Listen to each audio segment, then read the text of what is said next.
শুভ সন্ধ্যা বন্ধুরা, দেখো কি সুন্দর করে মেহেন্দি পড়াচ্ছে অদিতির দাদু অদিতিকে।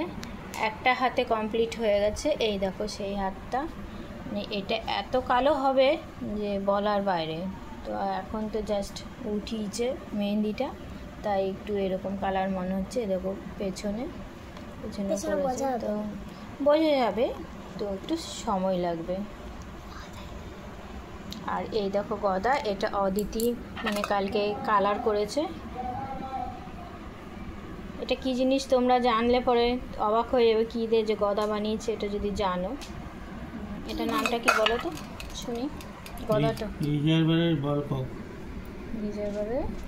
বল কক, তো সেটা নষ্ট হয়ে গেছিলো, তো ফেলে দেওয়ার ছিল, সেটা দিয়েই এত সুন্দর জিনিস গদাটা বানিয়েছে। তো ফেলে দেওয়ার জিনিস দিয়েই যে এত সুন্দর সুন্দর জিনিস বানানো যায়, এটা ভাবলে অবাক লাগে। কিন্তু অনেকেই দেখবা ফেলে দেবে, যে বাজে জিনিস, এটা আর লাগবে না কাজে বলে ফেলে দেবে। কিন্তু আমরা ফেলে দেওয়া জিনিস দিই সুন্দর সুন্দর জিনিস করি। আর এই দেখো মেহেন্দিটা কত সুন্দর হচ্ছে। আমাদের অদিতি মেহেন্দি পড়ছে, তো একবার পুজোতে পড়েছে, তো সেটা হচ্ছে চতুর্থীতে পড়েছিল, উঠে গেছে, তো আবার এখন নতুন করে পড়ছে।